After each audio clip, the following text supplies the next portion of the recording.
ಎಲ್ಲರಿಗೂ ನಮಸ್ಕಾರ ಹಾಗೂ ಆಸಕ್ತಿ ಅಕಾಡೆಮಿಗೆ ಸ್ವಾಗತ.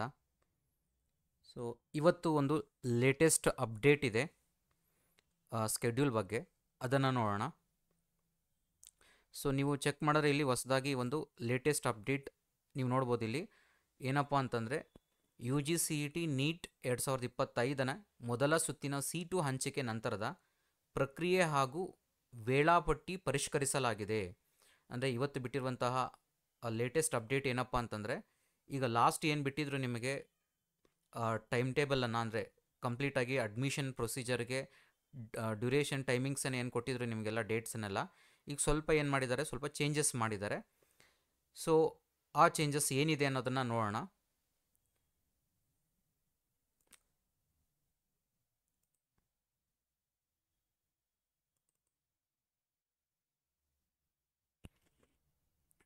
ನೋಡ್ಬೋದು ನೀವಿಲ್ಲಿ ಕಂಪ್ಲೀಟ್ ಸ್ಕೆಡ್ಯೂಲನ್ನು ಕೊಟ್ಟಿದ್ದಾರೆ ನಿಮಗೆ. UG NEET 2025, UGCET 2025 post seat allotment procedure ಅಂತಂದರೆ, ನೀವು ರೌಂಡ್ 1 ಸೆಲೆಕ್ಟ್ ಮಾಡಿರುವಂತಹ ಸ್ಟೂಡೆಂಟ್ಸ್ಗಳಿಗೆ ನೀವಿದು ಕಂಪ್ಲೀಟ್ ಪ್ರೊಸೀಜರನ್ನು ಕೊಟ್ಟಿದ್ದಾರೆ. ವೈದ್ಯಕೀಯ, ದಂತವೈದ್ಯಕೀಯ, ಹೋಮಿಯೋಪತಿ, ಇಂಜಿನಿಯರಿಂಗ್, ಆರ್ಕಿಟೆಕ್ಚರ್, ಕೃಷಿ ವಿಜ್ಞಾನ, veterinary, pharma D, BSc nursing, yoga, naturopathy, BPT, BPO, allied health sciences ಎಲ್ಲ ಕೋರ್ಸ್ಗಳಿಗೆ ಚಾಯ್ಸ್ಗಳನ್ನು ಆಯ್ಕೆ ಮಾಡಿಕೊಳ್ಳಲು, ನಂತರ ಶುಲ್ಕ ಪಾವತಿ ಮಾಡಲು ಹಾಗೂ ಆಯಾ ಕಾಲೇಜುಗಳಲ್ಲಿ ಪ್ರವೇಶ ಪಡೆಯಲು ಈ ಕೆಳಗಿನ ವೇಳಾಪಟ್ಟಿಯಂತೆ ಕ್ರಮವಹಿಸಬೇಕು.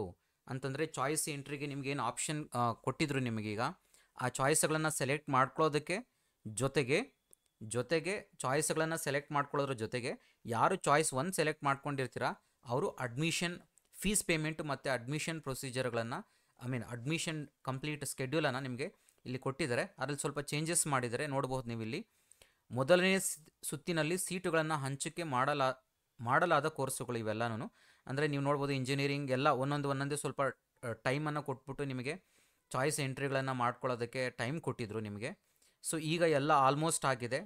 ಸೊ ಈಗ ಒಂದು ಮೆಡಿಕಲ್ ಒಂದು ಬಿಟ್ಟು ಇನ್ನೆಲ್ಲ ಕಂಪ್ಲೀಟಾಗಿ ಆಗಿದೆ. ಸೊ ಮೆಡಿಕಲ್ಗೆ 9ನೇ ತಾರೀಕು ರಿಂದ ಮಧ್ಯಾಹ್ನ 2 ಗಂಟೆಯಿಂದ ಸ್ಟಾರ್ಟ್ ಆಗುತ್ತೆ ನಿಮಗೆ ಚಾಯ್ಸ್ ಎಂಟ್ರಿ.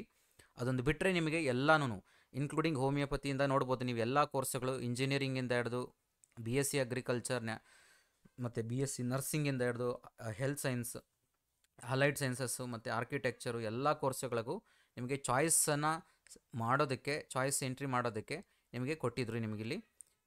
ಈಗ ಒಂದು ಮೆಡಿಕಲ್ ಮತ್ತು ಡೆಂಟಲ್ 2 ಮಾತ್ರ ಬಾಕಿ ಇದೆ. ಅದು 9ನೇ ತಾರೀಕು ಅಂದರೆ ಶನಿವಾರ 2 ಗಂಟೆಯಿಂದ ಸ್ಟಾರ್ಟ್ ಆಗುತ್ತೆ. ಮತ್ತು ಇದು ನೋಡಿದಾಗ ಎರಡನೇ ಪಾಯಿಂಟ್ ಏನಪ್ಪ ಅಂತಂದರೆ, ಚಾಯ್ಸ್ 1 ಆಯ್ಕೆ ಮಾಡಿದ ಅಭ್ಯರ್ಥಿಗಳು ಶುಲ್ಕ ಪಾವತಿ ಮಾಡುವುದು, ನಂತರ ಕನ್ಫರ್ಮೇಷನ್ ಸ್ಲಿಪ್ಪನ್ನು ಡೌನ್ಲೋಡ್ ಮಾಡ್ಕೊಳ್ಳುವುದು. ಅಂತಂದರೆ ನೀವು ಯಾರು ಚಾಯ್ಸ್ 1 ಸೆಲೆಕ್ಟ್ ಮಾಡ್ಕೊಂಡಿರ್ತೀರ, ಚಾಯ್ಸ್ 1 ಸೆಲೆಕ್ಟ್ ಮಾಡಿಕೊಂಡು ಆ ಕಾಲೇಜಿಗೆ ಅಡ್ಮಿಷನ್ ಆಗೋಕ್ಕೆ ನಿಮಗೆ ಫೀಸ್ ಪೇಮೆಂಟ್ ಮಾಡೋದಕ್ಕೆ ಚಲನ್ನ ಜನ್ರೇಟ್ ಮಾಡಿಕೊಂಡು ಚಲನ್ ಅಮೌಂಟನ್ನು ಪೇ ಮಾಡಿ ಫೈನಲಾಗಿ ಕನ್ಫರ್ಮೇಷನ್ ಸ್ಲಿಪ್ ಬರುತ್ತೆ.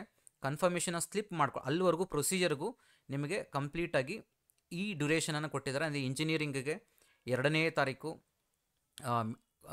ಮತ್ತು ನಿಮಗೆ ನೋಡ್ಬೋದು ಅಗ್ರಿಕಲ್ಚರ್, ವೆಟರ್ನರಿ, ಫಾರ್ಮಾಗೆ 4ನೇ ತಾರೀಕು, ಮತ್ತು ಯೋಗ, naturopathy, BPO, BPT, allied health sciences, ಆರ್ಕಿಟೆಕ್ಚರ್ಗೆ ನಿಮಗೆ 5ನೇ ತಾರೀಕು, ಮತ್ತು BSc ನರ್ಸಿಂಗ್ ಅವರಿಗೆ 6ನೇ ತಾರೀಕು, ಮತ್ತು ಹೋಮಿಯೋಪತಿಯವರಿಗೆ 7ನೇ ತಾರೀಕು ಮಧ್ಯಾಹ್ನ 1 ಗಂಟೆ, ಅಂದರೆ ಇವತ್ತು 1 ಗಂಟೆವರೆಗೂ ಸಮಯವನ್ನು ಕೊಟ್ಟಿದ್ದರು ನಿಮಗೆ.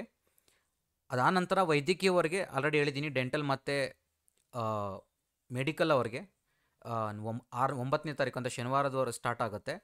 3 ಗಂಟೆ ಒಳಗೆ ನಿಮಗೆ ಕಂಪ್ಲೀಟಾಗಿ ಇಲ್ಲಿ ನೋಡ್ಬೋದು 12ನೇ ತಾರೀಕುವರೆಗೂ ಕಂಪ್ಲೀಟಾಗಿ ಟೈಮ್ ಇದೆ. ಹೋಮಿಯೋಪತಿಯವರಿಗೆ ಎಲ್ಲರಿಗೂ ಆಲ್ಮೋಸ್ಟ್ ನಿಮಗೆ ಇದು ಎಸ್ಪೆಷಲಿ ಇಂಜಿನಿಯರಿಂಗ್ ಮತ್ತು ವೆಟರ್ನರಿ, BSc ಅಗ್ರಿಕಲ್ಚರ್ಗೆ ಆಲ್ರೆಡಿ ಮುಗಿದಿದೆ. ಈಗ ಉಳಿದಿರುವಂತಹದ್ದು ಯೋಗ, ನ್ಯಾಚುರೋಪತಿ ಏನಿದ್ದಾರೆ ಅವರಿಗೆ 12ನೇ ತಾರೀಕುವರೆಗೂ, ಮತ್ತು ಇಲ್ಲಿ BSc ನರ್ಸಿಂಗ್, ಹೋಮಿಯೋಪತಿ ಅವರಿಗೆ 12ನೇ ತಾರೀಕುವರೆಗೂ ಕೊಟ್ಟಿದ್ದಾರೆ. ಏನಕ್ಕೆ? ಕನ್ಫರ್ಮೇಷನ್ ಸ್ಲಿಪ್ಪನ್ನು ಡೌನ್ಲೋಡ್ ಮಾಡ್ಕೊಳ್ಳೋದವರೆಗೂ ಫೀಸ್ ಪೇಮೆಂಟ್ ಮಾಡಿ ಕನ್ಫರ್ಮೇಷನ್ ಸ್ಲಿಪ್ಪನ್ನು ಡೌನ್ಲೋಡ್ ಮಾಡ್ಕೊಳ್ಳೋದಕ್ಕೆ. ಮೆಡಿಕಲ್ ಅವ್ರಿಗೆ 15ನೇ ತಾರೀಕುವರೆಗೂ ಇದೆ. ಅದಾದ ನಂತರ ಕನ್ಫರ್ಮೇಷನ್ ಸ್ಲಿಪ್ಪನ್ನು ಡೌನ್ಲೋಡ್ ಮಾಡಿಕೊಂಡು ಅದನ್ನು ಹೋಗಿ ಕಾಲೇಜುಗಳಲ್ಲಿ ರಿಪೋರ್ಟ್ ಮಾಡ್ಕೋಬೇಕಾಗತ್ತೆ. ರಿಲಿವೆಂಟ್ ಡಾಕ್ಯುಮೆಂಟ್ಸ್, ಅದರಲ್ಲಿ ಏನೇನು ಡಾಕ್ಯುಮೆಂಟ್ಸ್ ತೊಗೊಂಡು ಹೋಗಬೇಕು ಅಂತ ಏನು ಮೆನ್ಷನ್ ಮಾಡಿರ್ತಾರೆ ಅದಕ್ಕೆ. ಇಂಜಿನಿಯರಿಂಗ್ಗಳಿಗೆ 14ನೇ ತಾರೀಕು ಎಲ್ಲ ಆಲ್ಮೋಸ್ಟ್ ನೀವು ಇಂಜಿನಿಯರಿಂಗ್, BSc ಅಗ್ರಿಕಲ್ಚರ್, ಯೋಗ, naturopathy, BPO, BPT, health, allied ಸೈನ್ಸಸ್ಗೆ, ಆರ್ಕಿಟೆಕ್ಚರ್, BSc ನರ್ಸಿಂಗ್, ಮತ್ತು ಹೋಮಿಯೋಪತಿ ಇವರಿಗೆಲ್ಲರಿಗೂ ಒಂದೇ ಡೇಟನ್ನು ಕೊಟ್ಟಿದ್ದಾರೆ. ಅಷ್ಟು ಒಳಗಡೆ ನೀವು ಹೋಗಿ ರಿಪೋರ್ಟ್ ಮಾಡ್ಕೊಳ್ಳಿ ಕಾಲೇಜಿನಲ್ಲಿ ಅಂತ 14ನೇ ತಾರೀಕುವರೆಗೂ ಕೊಟ್ಟಿದ್ದಾರೆ ನಿಮಗೆ ಕಾಲೇಜಿಗೆ ರಿಪೋರ್ಟ್ ಮಾಡ್ಕೊಳ್ಳುವಂಥದ್ದು. ನೀವು ಪೇಮೆಂಟನ್ನು ಮಾಡಿ ಕನ್ಫರ್ಮೇಷನ್ ಸ್ಲಿಪ್ಪನ್ನು ಡೌನ್ಲೋಡ್ ಮಾಡಿಕೊಂಡು ಆ ಕನ್ಫರ್ಮೇಷನ್ ಸ್ಲಿಪ್ಪಲ್ಲಿ ಏನೆಲ್ಲ ಡಾಕ್ಯುಮೆಂಟ್ಸ್ ಇರುತ್ತೆ ಆ ಡಾಕ್ಯುಮೆಂಟ್ಸ್ನೆಲ್ಲ ತೊಗೊಂಡೋಗಿ ಕಾಲೇಜಲ್ಲಿ ರಿಪೋರ್ಟ್ ಮಾಡ್ಕೋಬೇಕಾಗತ್ತೆ. ಆ ರಿಪೋರ್ಟ್ ಮಾಡ್ಕೊಳ್ಳೋದಕ್ಕೆ ಅಲ್ಲಿ ನಿಮಗೆ ಮತ್ತೆ OTP ಬರುತ್ತೆ. ಫೇಸ್ ಐಡೆಂಟಿಫಿಕೇಷನ್ ಆದಮೇಲೆ OTP ಬರುತ್ತೆ. ನಿಮಗೆ ಒಂದು OTP, ಕಾಲೇಜವರು ಒಂದು OTP ಬರುತ್ತೆ. ಅದನ್ನು ಎಂಟ್ರ್ ಮಾಡಿದ್ರೆ ನಿಮಗೆ ಕಂಪ್ಲೀಟಾಗಿ ಈ ಪ್ರೊಸೀಜರ್ ಮುಗಿಯುತ್ತೆ. ಸೊ ಅವರಿಗೆ ರಿಪೋರ್ಟ್ ಮಾಡ್ಕೊಳ್ಳೋದಕ್ಕೆ ಇದು ಲಾಸ್ಟ್ ಡೇಟ್ ಆಗಿರುತ್ತೆ. ಸಂಜೆ 4 ಗಂಟೆ ಒಳಗಡೆ ನೀವು ರಿಪೋರ್ಟ್ ಮಾಡ್ಕೋಬೇಕಾಗತ್ತೆ. ಮೆಡಿಕಲ್ ಅವರಿಗೆ 16ನೇ ತಾರೀಕು ಲಾಸ್ಟ್ ಡೇಟ್ ಇರುತ್ತೆ. ಅವ್ರದ್ದು ಪ್ರೋಸೆಸ್ ಮುಗಿಯೋದೆ 15ನೇ ತಾರೀಕುವರೆಗೂ ಕನ್ಫರ್ಮೇಷನ್ ಸ್ಲಿಪ್ಪನ್ನು ಡೌನ್ಲೋಡ್ ಮಾಡ್ಕೋಬೋದು. ಅದು ನೆಕ್ಸ್ಟ್ ಡೇ ಅಂದರೆ 16ನೇ ತಾರೀಕು ಸಂಜೆ 6 ಗಂಟೆ ಒಳಗಡೆ ರಿಪೋರ್ಟ್ ಮಾಡ್ಕೋಬೇಕಾಗತ್ತೆ. ಮತ್ತು ಇಲ್ಲೊಂದು ಎಕ್ಸ್ಕ್ಲೂಸಿವ್ ಆಗಿ ಒಂದು ನಿಮಗೆ ಒಂದು ನೋಟನ್ನು ಕೊಟ್ಟಿದ್ದಾರೆ. ಇಲ್ಲಿ ನೋಡ್ಬೋದು, ಕೌನ್ಸಿಲಿಂಗ್ ನಡೆಸಲು ವೇಳಾಪಟ್ಟಿಯಲ್ಲಿನ ಲಭ್ಯವಿರುವ ಸೀಮಿತ ಸಮಯವನ್ನು ಗಮನದಲ್ಲಿಟ್ಟುಕೊಂಡು ಭಾಗವಹಿಸುತ್ತಿರುವ ಎಲ್ಲ ಸಂಸ್ಥೆಗಳು, ಕಾಲೇಜುಗಳು ಎಲ್ಲ ಶನಿವಾರ ಮತ್ತು ಭಾನುವಾರಗಳು ಮತ್ತು ಸಾರ್ವತ್ರಿಕ ರಜೆಗಳನ್ನು ಕೆಲಸ ದಿನಗಳೆಂದು ಪರಿಗಣಿಸಲು ಸೂಚಿಸಿದೆ. ಅಂತಂದರೆ ನಿಮಗೆ ಈಗೇನು ನೀವಿಗೆಲ್ಲ ರಿಪೋರ್ಟ್ ಮಾಡ್ಕೋಬೇಕು ಕಾಲೇಜುಗಳಿಗೆ 14ನೇ ತಾರೀಕು ಒಳಗಡೆ ಏನೇನು ಕೊಟ್ಟಿದ್ದಾರೆ ನಿಮಗೆ ಇವೆಲ್ಲನೂ. ಸೊ ಇಷ್ಟು ಕಡಿಮೆ ಡ್ಯೂರೇಷನ್ ಕೊಟ್ಟಿರೋದ್ರಿಂದ ಹಾಗೆ ನೀವು ನೋಡ್ಬೋದು 16ನೇ ತಾರೀಕು ಲಾಸ್ಟ್ ಆಗಿರುತ್ತೆ ಮೆಡಿಕಲ್ ಅವ್ರಿಗೆ. 16ನೇ ತಾರೀಕು ಲಾಸ್ಟ್ ಡೇಟ್ ಆಗಿರುತ್ತೆ. ನೀವು ಅದನ್ನು ನೋಡಿದಾಗ ಮೆಡಿಕಲ್ಗೆ 15ನೇ ತಾರೀಕು ರಜಾ ಇರುತ್ತೆ ಅಂತ ಹೇಳ್ಬೋದು. ಇಲ್ಲಿ ರಜಾ ಇರೋದಿಲ್ಲ, ಅದನ್ನೇ ಹೇಳ್ತಿರೋದು. ಈಗ ಯಾವೆಲ್ಲ ಕಾಲೇಜುಗಳು ಈ ಕೌನ್ಸಿಲಿಂಗಲ್ಲಿ ಪಾರ್ಟಿಸಿಪೇಟ್ ಮಾಡ್ತಿದ್ದಾವೆ ಎಲ್ಲ ಕಾಲೇಜುಗಳು ಎಲ್ಲ ಭಾನುವಾರಗಳು, ಶನಿವಾರಗಳು ಹಾಗೂ ಎಲ್ಲ ರಜೆಗಳ ದಿನಗಳನ್ನು ಕೆಲಸದ ದಿನಗಳೆಂದು ಪರಿಗಣಿಸಬೇಕು, ವರ್ಕಿಂಗ್ ಡೇ ಅಂತ ಪರಿಗಣಿಸಬೇಕು ಅಂತ ಹೇಳ್ಬಿಟ್ಟು ಸ್ಟ್ರಿಕ್ಟಾಗಿ ಇಲ್ಲಿ ಒಂದು ಸೂಚಿಸಿದ್ದಾರೆ. ಸೊ ಅಂತಂದರೆ ನಿಮಗೆ ಇಲ್ಲಿ ರಜಾ ಅಂತ ಇಲ್ಲ, ನೀವು ಸಂಡೇನೂ ಹೋಗಿ ಬೇಕಾದ್ರೆ ಕಾಲೇಜುಗಳಲ್ಲಿ ರಿಪೋರ್ಟ್ ಮಾಡ್ಕೋಬಹುದು ಅಂತ ಅದರ ಅರ್ಥ. ಸಾಟರ್ಡೇ, ಸಂಡೇ ಏನು ರಜಾ ಗೌರ್ಮೆಂಟ್ ರಜಾ ಇದೆ, ಯಾವ ಗೌರ್ಮೆಂಟ್ ರಜಾ ಇಲ್ಲ, ಹಾಲಿಡೇ ಇಲ್ಲ, ಡೈರೆಕ್ಟಾಗಿ ಎಲ್ಲ ಡೇನೂ ವರ್ಕಿಂಗ್ ಡೇ ಇರುತ್ತೆ. ನೀವು ಡೈರೆಕ್ಟಾಗಿ ಕಾಲೇಜಿಗೆ ಹೋಗಿ ರಿಪೋರ್ಟ್ ಮಾಡ್ಕೋಬೋದು ಅನ್ನೋದಕ್ಕೆ. ಸೊ ಇದು ಕಂಪ್ಲೀಟಾಗಿ ಇವತ್ತೊಂದು ಸರ್ಕ್ಯುಲರನ್ನು ಕಳಿಸಿದ್ದಾರೆ. ಇಷ್ಟ ಆಯಿತು ಇವತ್ತಿನ ಇನ್ಫಾರ್ಮೇಷನ್. ಸೊ ಇದೇ ಥರದ ಇನ್ಫಾರ್ಮೇಷನ್ಗಳಿಗಾಗಿ ದಯವಿಟ್ಟು ನನ್ನ ಚಾನಲನ್ನು ಸಬ್ಸ್ಕ್ರೈಬ್ ಮಾಡ್ಕೊಳ್ಳಿ, ಹಾಗೆ ಈ ವಿಡಿಯೋನ ಲೈಕ್ ಮಾಡಿ ಎಲ್ಲರಿಗೂ ಶೇರ್ ಮಾಡಿ. Thank you all.